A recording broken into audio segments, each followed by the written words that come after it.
ಹಿಂದಿನ ಸಂಚಿಕೆಯಲ್ಲಿ ಸುಂದರ ಮಾಧವಂಗೆ ದೇವ್ರಂಥ ಮಗು ಅಂತ ಎಲ್ಲರೂ ಹೇಳೋದು ನೋಡಿದ್ದೀನಿ. ಆದರೆ ನೀನು ದೇವರೇ ಮಗುವಾಗಿ ಬಂದುಬಿಟ್ಟಿದೆ, ನೀನೇ ಕಣೋ ದೇವರು ಅಂದ್ಬಿಟ್ಟು ತಪ್ಕೊಂಡು ಅಳ್ತಿರ್ತಾನೆ. ಆಮೇಲೆ ಈ ಮಗುಗೆ ಗಡ್ಡೆ ಮಿಸೆ ಬಂದುಬಿಟ್ಟಿದೆ. ಅಯ್ಯೋ ನನ್ನ ಪಾಸಿಂಗ ಕಟ್ಟಿದೆ ಮರ್ತೋಯ್ತು, ಕೊಡಿ ಈ ಮಗು ನೋಡಿ ಇವಾಗ ಎಷ್ಟು ಚೆನ್ನಾಗಿ ಕಾಣಿಸಿದ್ರೆ ಮದುಮಗ ಆಗೋಗಿದೆ, ದೃಷ್ಟಿ ತೆಗಿಬೇಕು ಅಂದ್ಬಿಟ್ಟು ದೃಷ್ಟಿ ತೆಗ್ಬಿಟ್ಟು ತಪ್ಕೊಂಡಿರ್ತಾನೆ. ಆಮೇಲೆ ಮಾವ ಆಶೀರ್ವಾದ ಮಾಡಿ ಅಂತ ಆಶೀರ್ವಾದ ತೊಗೊಳಕ್ಕೆ ಹೋಗ್ತಾನೆ. ಅದಕ್ಕೇನೆ ಸುಂದರ ನನ್ನ ಆಶೀರ್ವಾದ ಏನು ಬೇಡ, ಅಪ್ಪನ ಆಶೀರ್ವಾದ ತಗೊಳ್ಳೋ ಅಂತ ಹೇಳಿದ್ಕೆ ನಂದ ಆಶೀರ್ವಾದ ತಗೊಳ್ಳಿ ಬಿಡೋ, ನೀನು ಸೋದ್ರ ಮಾವ ಕೊಡೋ, ನಿಂಗೆ ಅಧಿಕಾರ ಇದೆ ಅಂತ ಹೇಳ್ತೇನೆ. ಅದನ್ನು ಕೇಳಿ ಸುಂದರನಿಗೆ ತುಂಬ ಖುಷಿ ಆಗುತ್ತೆ. ಅಥವಾ ಇನ್ಮೇಲಿಂದ ನೀನು 100 ಕಾಲ ಚೆನ್ನಾಗಿರೋ ಅಂತ ಅಂದ್ಬಿಟ್ಟು ಹಾರೈಸ್ತಾನೆ.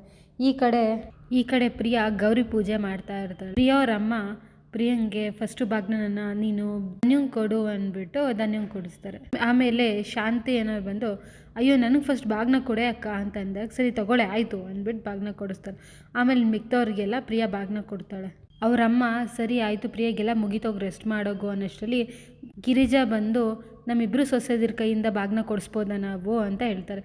ಅದಕ್ಕೆ ಅವರಿಬ್ಬರು ಸೊಸೆದಿರ ಅತ್ತೆ ಅಂತಂದಾಗ ನೀವಿಬ್ಬರು ನಾನು ಸೊಸೆದಿರ್ ಕಂಡ್ರೆ ಹೋಗಿ ಕೊಡೋಗಿ ಅಂತಂದಕ್ಕೆ ಕೇಳಿ ಅವರಿಬ್ರಿಗೆ ಫುಲ್ ಖುಷಿ ಆಗುತ್ತೆ. ಆಮೇಲೆ ಪ್ರಿಯಾ ಅವ್ರ ಅಮ್ಮನ ಹತ್ರ ನಾನು ಸೊಸೆದಿರ್ ಬಾಗ್ನ ಕೊಡ್ಬೋದಲ್ವಾ ಅಂತ ಕೇಳಿದ್ಕೆ ಬಾಗ್ನ ತಾನೇ ಕೊಡಲಿ ಬಿಡಿ ಅಂತ ಹೇಳ್ತಾರೆ.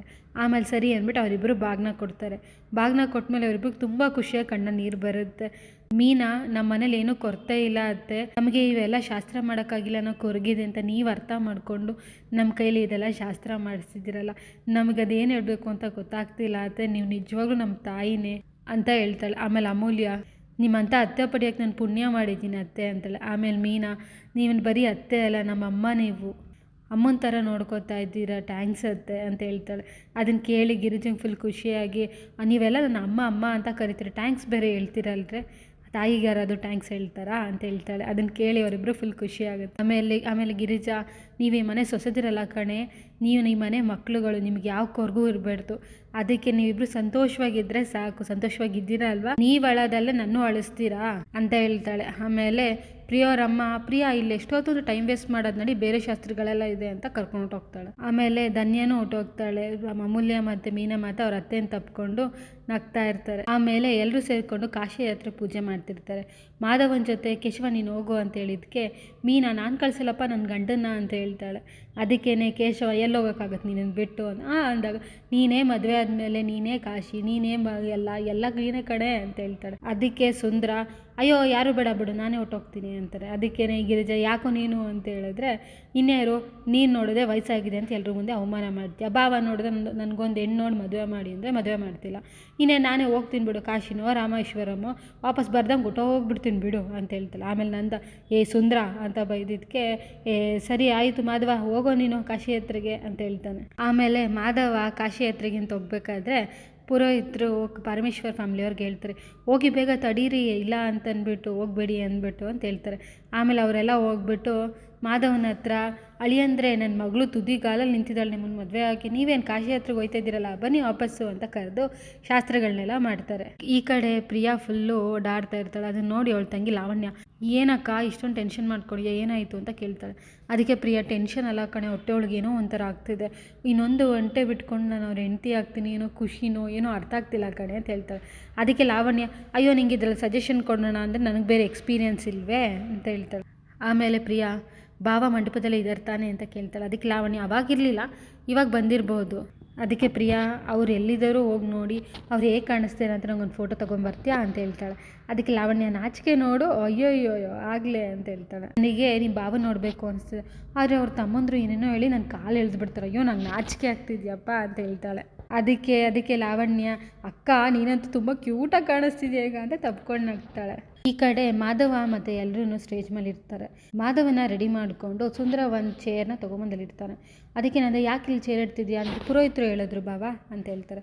ಅದಕ್ಕೆ ನಂದ ಏನಿದು ಅಂತ ಹೇಳಿದಕ್ಕೆ ಪುರೋಹಿತರು ನೀವು ನಿಮ್ಮ ಫ್ಯಾಮಿಲಿಲಿ ಯಾರಾದರೂ ಹಿರಿಯರಿದ್ದರೆ ಅವ್ರ ಕಾಲು ತೊಳೆದು ಪೂಜೆ ಮಾಡಬೇಕು, ಅದರಿಂದ ನಿಮಗೆ ಒಳ್ಳೇದಾಗುತ್ತೆ ನಂದ ಅಂತ ಹೇಳ್ತಾರೆ. ಆಮೇಲೆ ನಂದ ಸುಮ್ಮನೆ ನಿಂತ್ಕೊಂಡಿರ್ತಾರೆ.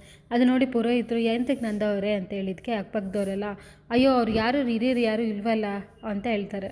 ಈ ಶಾಸ್ತ್ರ ನಡೆಯಲ್ಲ ಬಿಡಿ ಅಂತ ಹೇಳ್ತಾರೆ. ಆಮೇಲೆ ಪುರೋಹಿತರು ಸರಿ ಆಯಿತು ಬಿಡಿ ಶಾಸ್ತ್ರ ಬೇಡ ಅನ್ನೋಷ್ಟರಲ್ಲಿ ನಂದ ಹನುಮಂತಣ್ಣ ಪುರೋಹಿತರು ಹೇಳಿದ್ದು ಕೇಳಿಸ್ಲಿಲ್ವಾ ಬನ್ನಿ ನೀವೇ ನಮ್ಮನೆ ಹಿರಿಯರು ಅಂತ ಕರೀತಾರೆ. ನಂದ ಅದಕ್ಕೇನೆ ನನಗೆ ಅಂತಿರೋರು ನೀವು ಒಬ್ಬರೇ ಅಲ್ವಾ, ನನ್ನ ಕಷ್ಟದಲ್ಲಾಗಿರಲಿ ನನ್ನ ದುಃಖದಲ್ಲಾಗಿರಲಿ ನನ್ನ ಖುಷಿಲಾಗಿರಲಿ ಎಲ್ಲಾದರೂ ಜೊತೆಲಿದ್ದೀರಾ, ನೀವು ನನ್ನ ಅಣ್ಣ ಇದ್ದಂಗೆ ಅಲ್ವಾ, ನಂಗೆ ಆಶೀರ್ವಾದ ಮಾಡಲ್ವಾ ನೀವು ಅಂತ ಕೇಳ್ತಾನೆ. ಅದಕ್ಕೆ ಹನುಮಂತಣ್ಣ, ನಾನು ನಿಮ್ಮ ಅಂಗಡಿಲಿ ಕೆಲಸ ಮಾಡೋನು, ನೀವು ನನ್ನ ಕಾಲು ತೊಳೆದ್ರೆ ನಂಗೆ ಮುಜುಗರ ಆಗುತ್ತೆ ಅಂತ ಹೇಳ್ತಾರೆ. ಅದಕ್ಕೆ ಗಿರಿಜಾ, ಏನಣ್ಣ ನೀವು ನಮ್ಮ ಮನೆಯವರು ಅಂತ ಅಂದ್ಕೊಂಡಿದ್ದೀವಿ, ನೀವು ನೋಡಿದ್ರೆ ಕೆಲಸಗಾರರು ಅಂತ ಹೇಳ್ತಿದ್ದೀರಾ.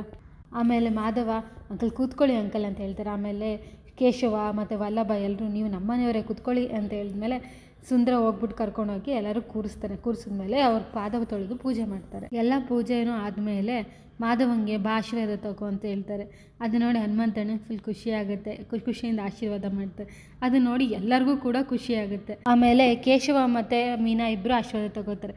ಆಮೇಲೆ ವಲ್ಲಭ ಮತ್ತು ಅಮೂಲ್ಯನೂ ಆಶೀರ್ವಾದ ತಗೋತಾರೆ. ಆಮೇಲೆ ರಕ್ಷಾ ಕೂಡ ಬಂದು, ನಾನು ಅಪ್ಪ ಆಸೆ ಪಟ್ಟಿದ್ದ ದೊಡ್ಡ ಕಲೆಕ್ಟರ್ ಆಗಬೇಕು ಅಂತ ಆಶೀರ್ವಾದ ಮಾಡಿ ಅಂತ ಆಶೀರ್ವಾದ ತಗೋತಾರೆ. ಆಮೇಲೆ ಧನ್ಯ ಬಂದು, ನಾನು ದೊಡ್ಡ ಮನೆ ಕಟ್ಟೋ ಥರ ಆಗಲಿ ಅಂತ ಹನುಮಂತನ ಆಶೀರ್ವಾದ ಮಾಡಿ ಅಂತ ಆಶೀರ್ವಾದ ಮಾಡ್ಕೋತಾರೆ.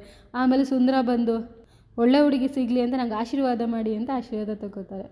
ಹನುಮಂತಣ್ಣನಿಗಂತೂ ಸಿಕ್ಕಾಪಟ್ಟೆ ಖುಷಿಯಾಗುತ್ತೆ. ಆಮೇಲೆ ಎಲ್ಲರೂ ಹನುಮಂತಣ್ಣನ ತಪ್ಪಿಕೊಂಡು ಖುಷಿ ಪಡ್ತಾ ಇರ್ತಾರೆ. ಅದನ್ನ ನೋಡಿ ಎಲ್ಲರೂ ಚಪ್ಪಾಳೆ ಹೊಡಿತಾ ಇರ್ತಾರೆ. ಈ ಕಡೆ ಮಾಧವ ಎಲ್ಲ ಶಾಸ್ತ್ರಿಗಳು ಮುಗಿಸ್ಕೊಂಡು ರೂಮಲ್ಲಿ ಕೂತಿರ್ತಾರೆ. ಅವನಿಗೆ ಸುಕನ್ಯಂಗೆ ಕಾಲ್ ಬರುತ್ತೆ. ಪದೇ ಪದೇ ಯಾಕೆ ಕಾಲ್ ಮಾಡ್ತಿದ್ಯಾ ನೀನು ಅಂತ ಹೇಳಿದಕ್ಕೆ ಸುಕನ್ಯಾ, ನೀನು ನನ್ನ ಪ್ರೀತಿನ ಒಪ್ಕೋತಿಯಲ್ವ ಅಂತ ಕೇಳೋಕ್ಕೆ ಕಡೆ ಸಲ ಕಾಲ್ ಮಾಡ್ತಿದ್ದೀನಿ ಅಂತ ಹೇಳ್ತಾಳೆ. ಅದಕ್ಕೆ ಮಾಧವ, ನನಗೆ ಯಾವಾಗಲೂ ಹೇಳ್ದೆ ತಾನೆ ಇವೆಲ್ಲ ಏನೂ ಇಲ್ಲ ಅಂತ ಹೇಳ್ತಾನೆ. ಅದಕ್ಕೆ Sukanya, thanks for the information, ನನ್ನಿಂದ ನಿಂಗೆ ಯಾವ ತೊಂದರೆನೂ ಆಗಲ್ಲ, ನಿಮ್ಮ ಅಪ್ಪನ ಕನಸು ನಿರ್ವಹಿಸು, ಗುಡ್ ಬೈ ಅಂತ ಹೇಳ್ತಾಳೆ. ಅದಕ್ಕೆ ಮಾಧವ, ಏನು ಗುಡ್ ಬೈ ಅಂತ ಏನು ಹೇಳ್ತಿದ್ಯಾ ಅಂತ ಹೇಳ್ತಾಳೆ. ಸುಕನ್ಯಾ ಅದಕ್ಕೇನೆ, ನಿನ್ನನ್ನು ಜಗತ್ತನ್ನು ಬಿಟ್ಟು ಹೋಗ್ಬೇಕಾದ್ರೆ ಗುಡ್ ಬೈ ತಾನೇ ಹೇಳಬೇಕು ಅಂತ ಚಾಕು ಹಿಡ್ಕೊಂಡು ನಿಂತಿರ್ತಾಳೆ. ಏನು ಮಾತಾಡ್ತಿದ್ದೀವಿ ಸುಕನ್ಯಾ ಅಂತ ಹೇಳಿದಕ್ಕೆ ಸುಕನ್ಯಾ, ನಾನು ಸೂಸೈಡ್ ಮಾಡ್ಕೊಬೇಕು ಅಂತ ತೀರ್ಮಾನ ಮಾಡಿದ್ದೀನಿ, ಅದಕ್ಕೆ ಗುಡ್ ಬೈ ಹೇಳ್ತಿದ್ದೀನಿ ಅಲ್ವಾ, ಜಗತ್ತನ್ನೇ ಬಿಟ್ಟು ಹೋಗೋರು ಗುಡ್ ಬೈ ಹೇಳ್ಬೇಕಲ್ವಾ. ನನ್ನ ಈ ಬದುಕಿಗೆ ಯಾವ ರೀಸನೂ ಇಲ್ಲ. ಅವತ್ತು ಯಾವತ್ತೋ ಸಾಯಬೇಕಿತ್ತು, ಆದರೆ ಸಾಯಲಿಲ್ಲ. ಇವತ್ತು ಸಾಯಲೇಬೇಕಾಗಿದೆ, ಸಾಯ್ತೀನಿ ನಾನು. ಅದಕ್ಕೆ ಮಾಧವ, ನಾನಿನ್ನ ಪ್ರೀತಿಸಿದ್ದು ನಿಜ, ನೀನು ಬೇರೆಯವ್ರನ್ನ ಮದುವೆ ಆಗಿದ್ದು ನಿಜ, ಈಗ ನನ್ನ ಜೀವನದಲ್ಲಿ ನೀನಿಲ್ಲ, ಇನ್ನೊಂದು ಹುಡುಗಿ ಪ್ರವೇಶ ಆಗಿದೆ, ಅವಳು ನಾನು ತುಂಬ ಪ್ರೀತಿಸ್ತಿದ್ದೀನಿ ಅಂತ ಹೇಳ್ತಾನೆ. ನೀನು ಈಗ ಬೇರೆಯವ್ರ ಹೆಂಡ್ತಿ, ನಾನು ಹಿಂಗೆ ಆಸೆ ಪಡಲ್ಲ ಸುಕನ್ಯಾ, ಸಾಯ್ತೀನಿ ಹೇಳೋದನ್ನ ಬಿಡು ಫಸ್ಟು ಅಂತ ಹೇಳ್ತಾನೆ. ಅದಕ್ಕೆ ಸುಕನ್ಯಾ, ಆಯಿತು, ನಿನಗೆ ನನ್ನ ಮೇಲೆ ಯಾವ ಭಾವನೆ ಇಲ್ಲ, ನಾನು ನಿನ್ನ ಸಾಯಬೇಡ್ದು ಅಂತಂದರೆ ಇನ್ನು ಅರ್ಧ ಗಂಟೆಲಿ ನೀನು ಬರಬೇಕು ಅಂತ ಹೇಳ್ತಾಳೆ. ಅದಕ್ಕೆ ಮಾಧವ, ಏನು ಹುಚ್ಚಾಟ ಆಡ್ತೀಯ ನೀನು, ನನ್ನ ಮದುವೆ ಇಟ್ಕೊಂಡು ನನಗೆ ಬರಲ್ಲ ಅಂತ ಹೇಳಿದ್ಕೆ, ಅಂದರೆ ನಿಂಗೆ ನನ್ನ ಸಾವಿಗಿಂತಲೂ ನಿನ್ನ ಮದುವೆನೇ ನಿಂಗೆ ಇಂಪಾರ್ಟೆಂಟ್ ಅಲ್ವಾ ಅಂತ ಹೇಳ್ತಾಳೆ. ಅದಕ್ಕೆ ಮಾಧವ, ಸುಮ್ಮನೆ ಇದ್ದರೆ ಸರಿ, ಈಗ ಬಂದರೆ ಹೆಂಗಾಗುತ್ತೆ ಹೇಳು ನೀನು ಸುಕನ್ಯಾ ಅಂತ ಹೇಳಿದ್ಕೆ, ಇನ್ನು ಅರ್ಧ ಗಂಟೆ ನೀನು ಬರಲಿಲ್ಲ ಅಂದರೆ ನಾನು ಯಾವಾಗ ನೀನು ನೋಡ್ತೀಯ ಅಷ್ಟೇ ಅಂತ ಹೇಳ್ತಾಳೆ. ಮಾಧವ ಅದಕ್ಕೆ ಏನು ಮಾಡಲಿದ್ದೇವ್ರೆ ಅಂತ ಅಂದ್ಕೊಂಡು ಯೋಚನೆ ಮಾಡಿಕೊಂಡು ಮಾಧವ ಹೊರಡ್ತಾ ಇರ್ತಾನೆ. ಅವನ್ನ ಕೇಶವ ನೋಡಿಬಿಟ್ಟು, ಬಾ ಅಣ್ಣ ಎಲ್ಲೋಗ್ತಿದ್ಯಾ ನೀನು ಅಂತ ಕೇಳ್ತಾಳೆ. ಅದಕ್ಕೆ ಮಾಧವ, ಕೇಶವ ನನಗೆ ಆ ಹುಡುಗಿ ಕಾಲ್ ಮಾಡಿದ್ಲು ಅಂತ ಹೇಳಿದಾಗ ಕೇಶವ, ನನಗೆ ಗೊತ್ತು ಅಂತ ಹೇಳ್ತಾನೆ. ನಿಮ್ಮ ಹುಡುಗಿ ಕಾಲ್ ಮಾಡಿರ್ತಾಳೆ, ನೀನು ನೋಡಬೇಕು ಅನಿಸ್ತಿದ್ದೆ, ನಾನು ನಿನ್ನ ಮೇಲೆ ಪ್ರೀತಿ ಎಷ್ಟಿದೆ ನೋಡಬೇಕು ಅಂತ ಹೇಳಿರ್ತಾಳೆ. ಅದಕ್ಕೆ ಹೋಗ್ತಿದ್ಯಾ ತಾನೇ, ಸರಿ ಹೋಗು, ಅದು ಆರಾಮಾಗಿ ಹೋದ್ರು, ಆದರೆ ಬೇಗ ಬಂದ್ಬಿಡ ಆಯ್ತಾ, 1 ಅವರಲ್ಲಿ ಮದುವೆ ಐತೆ, ಆಮೇಲೆ ಅಲ್ಲೇನು ಮಾತಾಡ್ಕೊಂಡು ಕೂತ್ಕೊಂಬೇಡ ನೀನು ಅಂತ ಹೇಳ್ತಾನೆ. ಆಮೇಲೆ ಮಾಧವ ಅಲ್ಲಿಂದ ಹೋಗ್ತಾ ಇರ್ತಾನೆ. ಅವನ ಮನಸ್ಸಲ್ಲಿ ಸುಕನ್ಯಾ ಹೇಳಿದ ಮಾತುಗಳೆಲ್ಲ ಬರ್ತಾ ಇರುತ್ತೆ. ನಾನಿನ್ನು ಸತ್ತೋಗ್ತೀನಿ ಅಂತೆಲ್ಲ ಹೇಳಿದ್ದೆಲ್ಲ. ಮುಂದಿನ ಸಂಚಿಕೆಯಲ್ಲಿ ನಂದ, ಕೇಶವ ಎಲ್ಲೋದ ಮಾಧವ ಅಂತ ಕೇಳಿದಕ್ಕೆ ಅಣ್ಣ ಎಲ್ಲೂ ಕಾಣಿಸ್ತಿಲ್ಲ ಅಂತ ಹೇಳ್ತಾರೆ. ಆಮೇಲೆ ನೋಡಿದ್ರೆ ಸೂರ್ಯಕಾಂತ್ ಮತ್ತು ಚಂದ್ರಕಾಂತ್ ಇಬ್ಬರು ಮದುವೆ ಚೌಟ್ರಿಗೆ ಬರ್ತಾರೆ. ಇಲ್ಲಿಗೆ ಸಂಚಿಕೆ ಮುಕ್ತಾಯ ಆಗುತ್ತೆ.